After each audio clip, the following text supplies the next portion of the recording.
com a chegada das vacinas, as medidas de isolamento ainda são necessárias enquanto a maior parte da população não for imunizada. Sobre isso, a gente conversa agora com o diretor adjunto da Organização Pan-Americana de Saúde, Jarbas Barbosa, direto de Washington. Boa tarde, obrigada por nos atender. Boa tarde. Doutor, para começar, como é que aí de Washington o senhor recebeu essa notícia aí, essa grande notícia de 2 pedidos de vacina emergencial aqui no Brasil, um em São Paulo e um no Rio de Janeiro?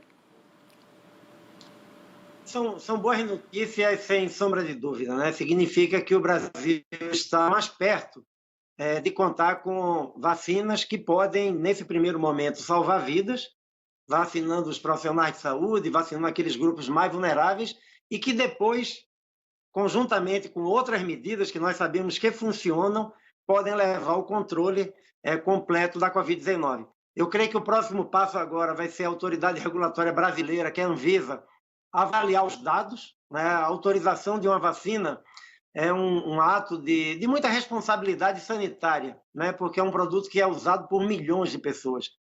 Mas a Anvisa tem um corpo técnico muito qualificado e, sem dúvida nenhuma, que fará a análise dos dados completos das vacinas, verificar os dados de segurança, os dados de eficácia, para que elas possam começar a ser utilizadas. E essa é realmente uma grande expectativa, né? Já aconteceu em vários países, agora aqui no Brasil parece que estamos mais próximos, com uma previsão de até 18 de janeiro a Anvisa devolver a aprovação dessa vacina, e há uma expectativa positiva em relação a isso, já que, por exemplo, o Butantan teve diversas reuniões de apresentação de documentos e só fez a apresentação já com uma grande certeza, e a Fiocruz está bastante alinhada também com a Anvisa, até por ser a vacina, digamos assim, do governo federal. Então, Jarbas, dá para analisar que realmente, pelo que se vê até agora, essa vacinação, o Plano Nacional de Imunizações brasileiro aí, entrou no rumo? O que a gente precisa ter atenção nesse momento? O Brasil ainda tem uma terceira alternativa para receber as vacinas, porque o Brasil é um dos 190 países que participam desse mecanismo global, o mecanismo COVAX. O COVAX, nós da Organização Pan-Americana de Saúde, junto com a Unicef, concluímos o processo de licitação no final de dezembro. Temos já acordos em andamento ao redor de 2 bilhões e 900 milhões de doses de vacinas até 2022. Esperamos começar a primeira entrega de uma quantidade limitada de vacinas ainda para alguns países já no final de janeiro ou comecinho de fevereiro, e a partir de março começar as entregas mais sistemáticas aos países, de maneira que eles possam dar sequência aos seus planos de imunização. O importante nessa estratégia, eu vi o Jamil falando desde Genebra, repercutindo o que nossos colegas de Genebra falaram, é realçar que a vacina não terá impacto imediato na transmissão da enfermidade. A gente olha, por exemplo, o caso do Reino Unido. Na mesma semana que começou a usar a vacina, o Reino Unido teve que decretar lockdown em Londres.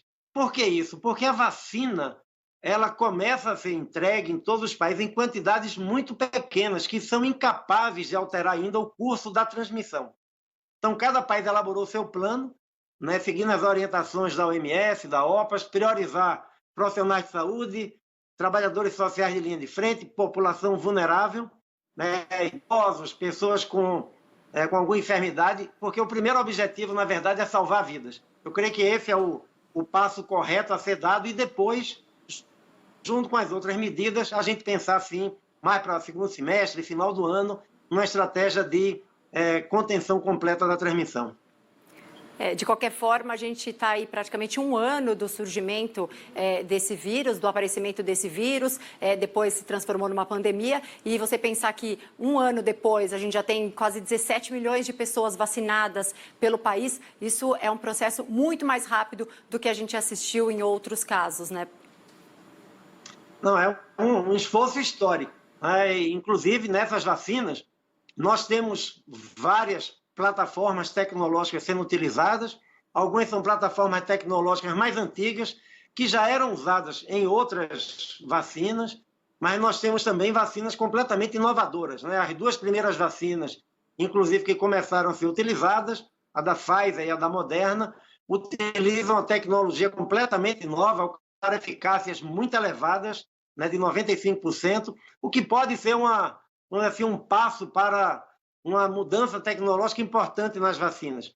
Eu creio que todos esses esforços demonstraram quando a combinação do desenvolvimento científico e tecnológico, centenas de empresas de biotecnologia, universidades, instituições de pesquisa se lançaram com esse esforço junto com os grandes produtores de vacina, e nós temos efetivamente que comemorar esse feito histórico, né, de em um ano já termos aí no mecanismo COVAX que eu fiz referência, temos já 14, né, produtores que estão próximos a concluir seus processos, ter a sua aprovação regulatória, ter a pré-qualificação do OMS e poder fornecer vacinas. Então, o mundo efetivamente olha para isso com otimismo, mas, ao mesmo tempo, com a necessidade de manter o uso de máscara, manter a distância física das outras pessoas, evitar aglomerações, lavar muitas vezes as mãos, porque essas são medidas que são muito efetivas para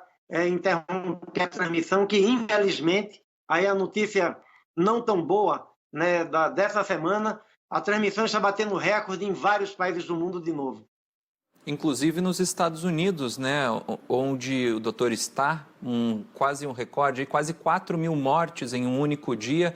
Como está também esse tratamento por aí e a perspectiva, né, mesmo com a vacinação, os números crescendo exponencialmente? Infelizmente, vão continuar, porque a vacinação, mesmo aqui, que já tem mais de 5 milhões de pessoas vacinadas, mas como não há ainda vacina para vacinar em massa, a vacina é concentrada em profissionais de saúde que trabalham em hospitais, em UTIs, em clínicas, profissionais que trabalham em abrigos de idosos também, que é outro lugar de muito risco. Então, vamos ter ainda alguns meses até que a vacina possa atuar. Por outro lado, se nós aplicarmos de maneira correta o que o conhecimento já nos trouxe sobre a dinâmica de transmissão da Covid, assim como vários outros países da Europa, e mesmo aqui nos Estados Unidos, há estados que controlaram muito bem a transmissão, é possível superar essa marca triste, né, de 4.000 mortes por dia por uma única causa. Doutor, aproveitando a sua experiência, né, o senhor passou pela Anvisa também aqui, como é que funciona esse processo agora de aprovação? Acho que na época do senhor não existia esse prazo curto de 10 dias, né? Eram 60 dias, pelo menos, para análise de pedidos de vacina. Agora, nesse pedido emergencial, 10 dias, o senhor acha viável esses 10 dias? Como que funciona o processo?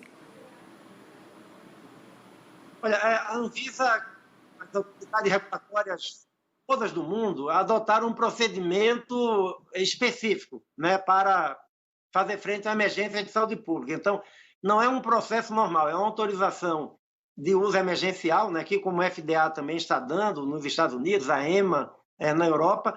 Essa autorização de uso emergencial, ela é bem mais rápida do que é feita, e ela depende muito da velocidade das informações que o produtor entrega, né? Ou seja, quanto mais completas são essas informações, as equipes técnicas da Anvisa, que são de excelente nível técnico, podem avaliar de maneira mais rápida. O que é que pode atrasar nesse período? Informação incompleta, informação faltando, porque aí a autoridade regulatória tem que solicitar ao fabricante essas informações adicionais. Então, eu acredito que a Anvisa tem sim capacidade de realizar essa análise, mesmo num período relativamente curto de tempo, mas com toda a seriedade que caracteriza a agência, e garantindo à população brasileira que todos os requisitos técnicos necessários para a vacina ser considerada segura e eficaz foram efetivamente cumpridos. Doutor, a gente falava agora há pouco com o Jamil Chad, que a Organização Mundial da Saúde já fala em um controle da pandemia no segundo semestre, no final de 2021. Para o senhor, pelo menos aqui em São Paulo, aqui no Brasil, qual seria aí o mínimo de vacinação? Qual é a quantidade de pessoas que teria que ser vacinada para pelo menos a gente ver uma diminuição na curva desse contágio? Nós não temos ainda um número completamente estabelecido, né, para a Covid-19, para que a vacina consiga produzir o que nós chamamos de imunidade de rebanho. Né, isso varia muito dependendo da doença, das características da vacina, ou seja, do grau de eficácia que uma vacina tem. Nós estamos vendo que as vacinas apresentam distintos graus de eficácia, mas há uma hipótese, baseada em outros vírus semelhantes, de que a gente atingiria essa imunidade de rebanho quando tiver 70% da população imunizada, né? Seja pela imunidade natural fornecida pela infecção da Covid-19, seja pela vacina. Isso é uma hipótese a ser testada, mas quando a gente pensa nesse número, e como a OMS, nós da OPAS temos chamado muita atenção, não basta um país só estar protegido, porque se o vírus continuar circulando sempre haverá possibilidade de ressurgimento, né, em pessoas não vacinadas. É muito importante que a gente tenha essa cobertura homogênea no mundo inteiro. Isso, portanto, vai levar alguns meses, né? A OMS fala em 2021, mas, na verdade, nós pensamos lá no final, né, de 2021, porque isso vai significar, se a gente pensar em termos de população mundial, vai significar mais de 5,5 bilhões de doses de vacinas aplicadas, ou seja, não só produzidas, mas entregues e alcançando as pessoas. É um desafio tremendo, mas da mesma maneira que nós conseguimos desenvolver essas vacinas, eu acredito que em vários países, inclusive o Brasil, que tem uma tradição muito grande, um sistema de imunização muito forte, que seja possível se alcançar isso até o final de 2021, que seria uma notícia excelente para toda a humanidade. Com certeza. Agora, doutor, o senhor comentou sobre a necessidade, e isso é muito importante frisar, que a vacinação vai salvar vidas, mas a infecção vai continuar acontecendo. Então, a necessidade do uso da máscara, do distanciamento, da higiene e aí por diante. Até quando? Dá para a gente fazer uma previsão de até quando usaremos máscara? Olha, eu acredito que nós vamos precisar manter esses cuidados até terminar a transmissão. Mesmo pessoas que tomarem a vacina, enquanto a transmissão estiver ocorrendo, terão que manter o cuidado. Por quê? Vamos tomar o dado que ontem foi divulgado para a vacina da Sinovac, né, a Coronavac. Essa vacina foi anunciada ontem, tem uma eficácia de 78%. O que quer dizer isso?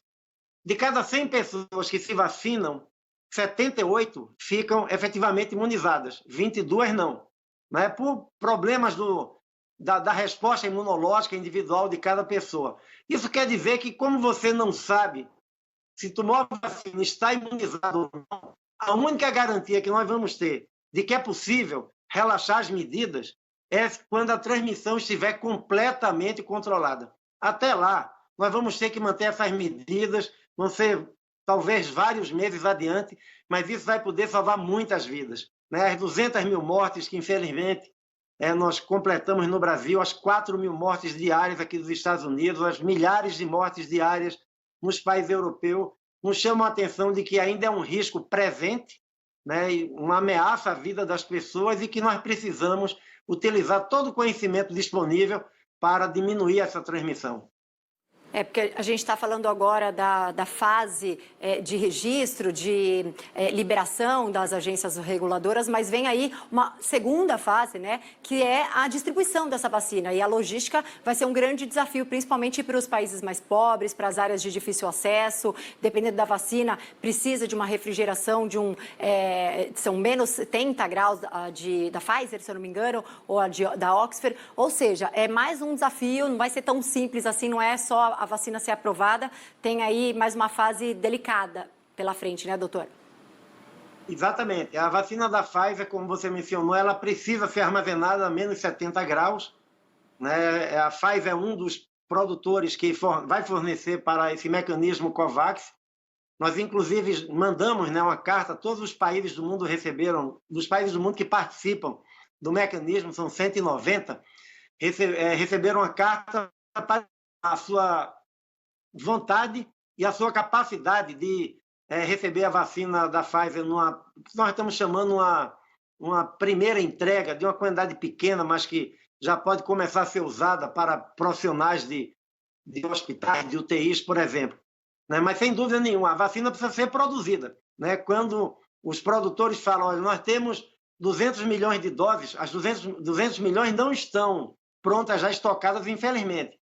É o processo de fabricação, entrega, distribuição, né? É um processo de explicar bem à população qual é o objetivo da vacina, porque aqueles grupos prioritários serão os primeiros da fila, ou seja, há todo um processo que precisa ser realizado, inclusive de tirar dúvidas. Né? Algumas pessoas têm dúvidas, infelizmente, alguns grupos aproveitam essas dúvidas e disseminam teorias de conspiração, boatos sobre as vacinas, o que pode dificultar alguns países atingirem a necessária cobertura vacinal para interromper a transmissão.